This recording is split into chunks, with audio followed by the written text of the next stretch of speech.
The genocide against Christians in Nigeria has escalated with yet another gruesome killing spree, this time in the Christian-majority southern Kaduna area. The situation in Syria has deteriorated into pure barbarity. Horrific reports of massacres against Druze and Christians are coming in, yet for some reason, seem largely ignored. You are not going to hear this on CNN or MSNBC. Nigerian Christians are being massacred in their own villages, in their churches, and the silence from so-called human rights champions is deafening. Stay tuned until the end, because I'll show you how this ties directly into what is happening right here in the United States. Welcome back to Kimara Reacts. To my subscribers, thank you for your support. If you're new here, please help this channel grow by subscribing, like and share the video. Don't forget to hit the bell notification. Let's react.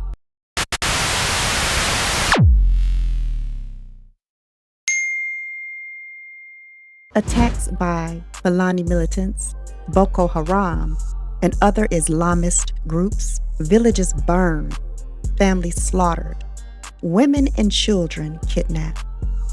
Over 50,000 Christians killed in the past decade, millions displaced. This isn't random violence. This is religious cleansing, a genocide, and the world looks away because Christians are the victims. Western media prioritizing celebrity scandals while ignoring Christian suffering. U.S. politicians quick to fund foreign wars, but silent on Nigeria. They claim to care about Black lives, but apparently not when those Black lives belong to Christians.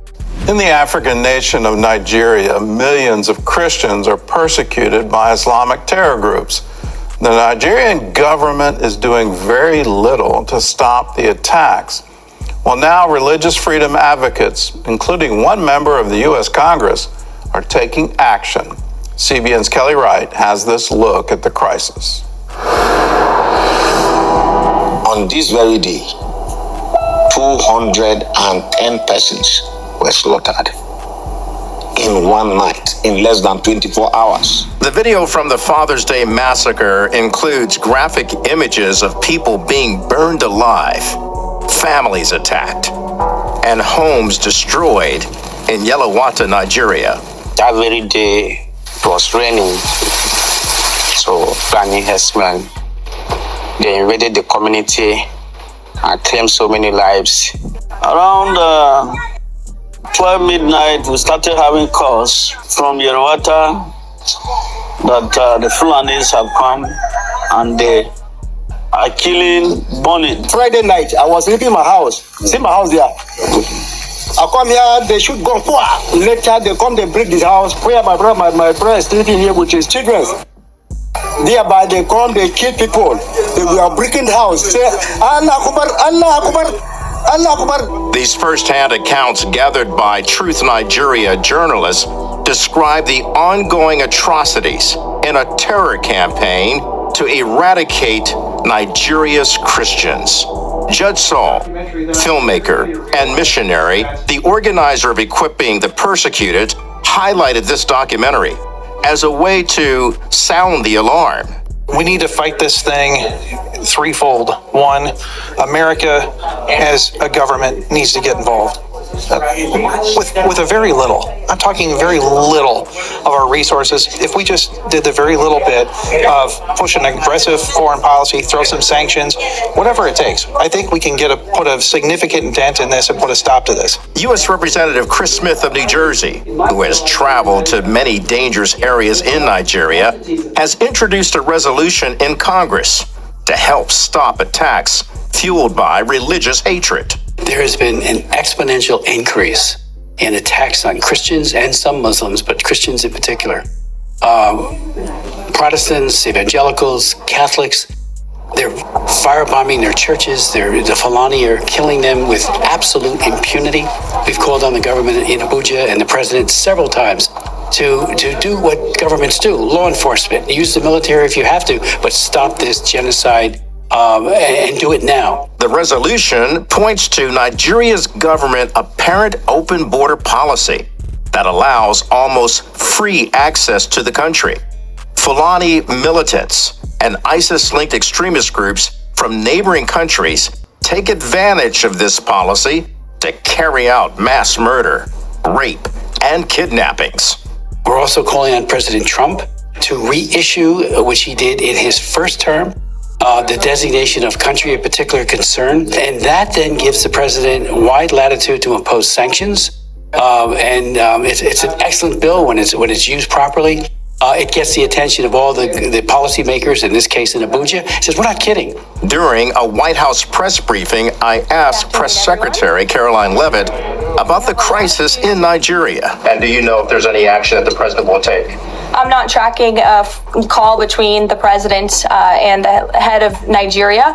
I know the president wholeheartedly condemns the persecution of Christians, or frankly of people of any faith all over the world, but I don't have any updates for you in terms of sanctions in this part of the world. Looking beyond any government response, Judge Saul is calling on the church and Christians in America to stand with the persecuted in Nigeria. They need to pray. They need to be a voice for the voiceless. They need to be a voice for our persecuted brothers and sisters. They made a fatwa which allows all the foreign fighters, if they join the fight, to go and take Druze women, also Christians if they're in that mountain, as loot of war, as sex slaves. And now we're having more Bedouin tribes and Muslim tribes, accompanied by the government soldier, who are flocking into that mountain to butcher and kill anyone alive, Christian, Druze. We're seeing horrific videos of people walking with the heads of the Druze people that they beheaded, mocking them, laughing at them. We're seeing horrific images of jihadists taking a Druze baby. It reminds us of the images we saw with the Bibas family, only there that baby had his mom, at least, to comfort him. Not that it was a good thing. They ended up with a terrible fate by the criminals from Gaza. But here we're having an image of jihadists in a car boasting and, doing thumbs up with a Druze baby in the back that they kidnapped from Sweda. The government of Syria have allowed the spilling of the blood of the Druze and the Christians, and now all these jihadists are going freely with no consequences for the criminal behavior. The contrary, actually, the government is sponsoring and pushing for it. South and the west of Makurdi, the capital of Benue State, which is reputed as the breadbasket of Nigeria, and also the south of Jos, which is the capital of Plateau State and also respected to be the Christian headquarters of Nigeria. So the attacks are ongoing as we speak right now, and we do not have all the facts. The details are still a bit sketchy, and we're still gathering information chiefly from witnesses who are still ducking for cover. But so far, in the past 1 week, well over 86 people have been slaughtered in just one county in Benue State alone. Others that have happened in the Guma County, which is presently witnessing the ongoing attacks as we speak, and more than 20 that have been slaughtered in the state of Plateau just in the past 1 week. Yet another horrific massacre against Christians in Nigeria to report on. 27 people, including a 3-year-old girl, have been killed in the most barbaric of ways. Christian persecution abroad sets a dangerous precedent. If the global community normalizes violence against Christians, it empowers anti-faith movements everywhere. Persecution doesn't stay contained. What starts in Nigeria today could be knocking at America's door tomorrow. I'm Christina Owayo in Dallas, and here are your top stories. 40,000 Muslims packed the streets in Dearborn, Michigan for a religious Aberdeen march, raising red flags on the increasing Islamic influence in America. Many are now pointing to calls that have been made by Muslims to take down America, saying their people are willing to fight and give their lives to bring America down. The event is being described as the largest Aberdeen procession in the United States. It's a Shia religious event observed by primarily by Shia Muslims, and celebrates the martyrdom of Imam Hussein, the grandson of their prophet Muhammad. Outrage over comments at a city council meeting in Dearborn, Michigan. The Muslim mayor telling a Christian minister he was, quote, not welcome in the city after the minister expressed concern about a new street sign honoring a controversial pro-Palestine supporter of Hamas and Hezbollah terror groups. Speaking of religion, in Dearborn, Michigan, which is now a Muslim town, in Dearborn, Michigan, the mayor and the council decided that they were going to name a street after a Hezbollah fighter.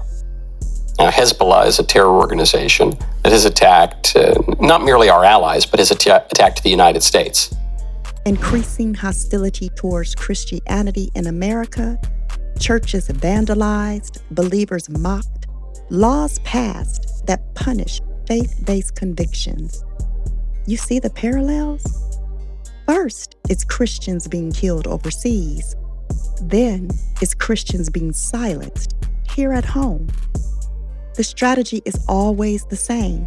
Destroy faith, destroy community, destroy freedom. We cannot afford to look away. Nigerian Christians are the canary in the coal mine. If the world ignores their suffering, we're next. Stay watchful, stay prayerful, and stay prepared. And don't forget to like, comment, and subscribe. And I'll see you on the next one.